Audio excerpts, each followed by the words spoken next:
Hello everyone, welcome you all. আজকের ক্লাসে আমরা ইংলিশ গ্রামারের 7 নম্বর রুলটা নিয়ে আলোচনা করব। তার আগে গত ক্লাসের অ্যাসাইনমেন্টটা দেখে নাও। প্রথম সেন্টেন্সটা দেখো, the director as well as the dancers were honoured by the public. প্রথম সাবজেক্ট কি আছে? The director. সেকেন্ড সাবজেক্ট কি আছে? The dancers. Director singular, dancer হচ্ছে প্লুরাল, মাঝখানে কি আছে? As well as. তাহলে রুল নাম্বার 6টা মনে করো, দুটো সাবজেক্টকে যখন অ্যাজ ওয়েল অ্যাজ কানেক্ট করবে তাহলে পরের এই যে ভার্বটা এটা কোন সাবজেক্টের অ্যাকর্ডিং হবে? প্রথম সাবজেক্ট।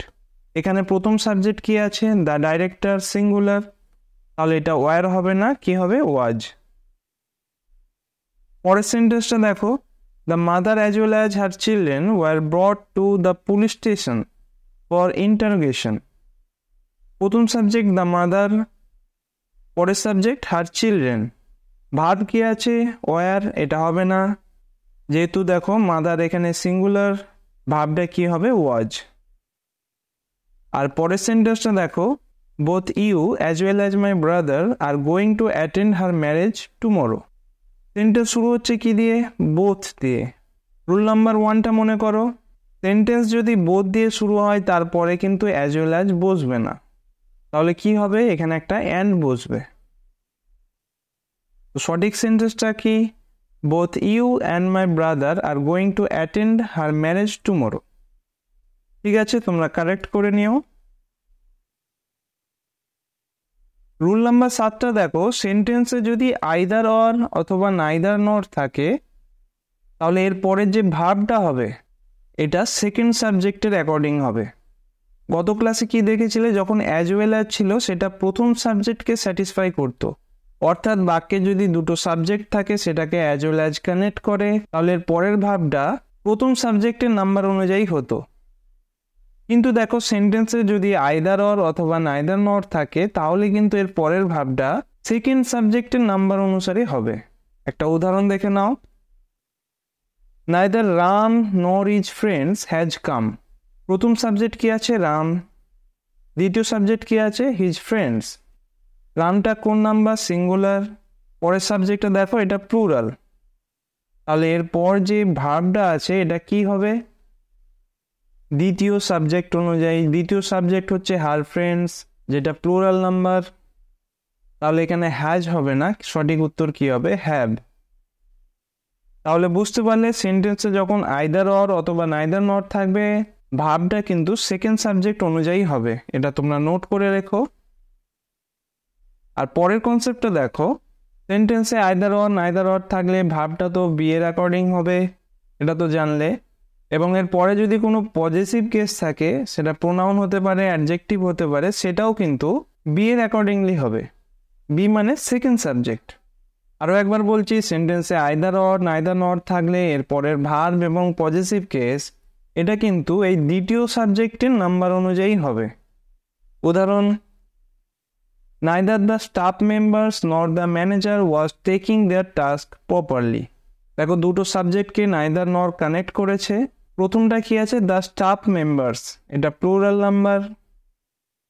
সেকেন্ড সাবজেক্টটা কি আছে? দ্য ম্যানেজার, এটা সিঙ্গুলার নাম্বার। এর পরের ভার্বটা কি আছে? ওয়াজ। আমাদের রুল কি বলছে? সেন্টেন্সে নাইদার নর থাকলে এই ভার্বটা সেকেন্ড সাবজেক্ট অনুযায়ী হবে, সেকেন্ড সাবজেক্ট সিঙ্গুলার, সুতরাং এটা ওয়াজ হবে। কিন্তু এর পরে দেখো পজিটিভ কেসটা কি আছে? দেয়ার, দেয়ার প্লুরাল, এটা হবে না, কারেক্ট কি হবে? হিজ। তাহলে সঠিক সেন্টেন্স হবে, neither the staff members nor the manager was taking his task seriously. এরপর আরো কিছু উদাহরণ দেখে নাও।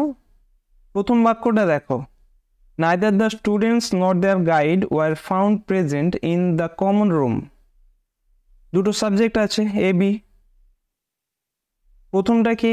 প্লুরাল, দ্বিতীয়টা সিঙ্গুলার, তাহলে এর পরে যে ভার্বটা আছে সেটা সিঙ্গুলার হবে না প্লুরাল হবে। যেহেতু নাইদার নর আছে তাহলে সেকেন্ড সাবজেক্ট অনুযায়ী হবে, সেকেন্ড সাবজেক্ট কি আছে? সিঙ্গুলার, তাহলে এটা ওয়ার হবে না, কি হবে? ওয়াজ। পরের সেন্টেন্সটা দেখো, নাইদার রোহিত নর কবির হ্যাভ কমপ্লিটেড দেয়ার লেসন। দুটো সাবজেক্ট আছে এ বি, দুটোই দেখো সিঙ্গুলার আছে, তাহলে এখানে কোনো কনফিউশনের ব্যাপার নেই, হ্যাভটা তো হবে না, এটা হবে হ্যাজ। কমপ্লিটেড দেয়ার লেসন হবে না, কি হবে হিজ লেসন। যেহেতু দুটো সাবজেক্ট সিঙ্গুলার আছে তাহলে আর আলাদাভাবে ভাবার দরকার নেই। এদের মধ্যে একটা যদি প্লুরাল থাকতো তাহলে তোমরা কনফিউজ হতে যে এর পরের ভার্বটা বা পজেসিভ কেসটা সেটা প্রথম সাবজেক্ট অনুযায়ী হবে না দ্বিতীয় সাবজেক্ট। পরের সেন্টেন্সটা দেখো, neither the students not the teacher was playing in their proper uniform. দুটো সাবজেক্ট আছে এ বি, প্রথমটা কি প্লুরাল, দ্বিতীয়টা দেখো দ্য টিচার মানে সিঙ্গুলার, তাহলে এর পরের ভার্বটা কি হবে according to subject B, B মানে দ্য টিচার যেটা সিঙ্গুলার, তাহলে ওয়াজ এটা ঠিক আছে। এরপরে দেখো was playing in their proper uniform, তো এখানে দেয়ার হবে না, কি হবে হিজ। তাহলে কারেক্ট সেন্টেন্স কি হলো, neither the students not the teacher was playing in his proper uniform. Rule number 6 আর 7টা এই দুটো গুলিয়ে ফেলো না।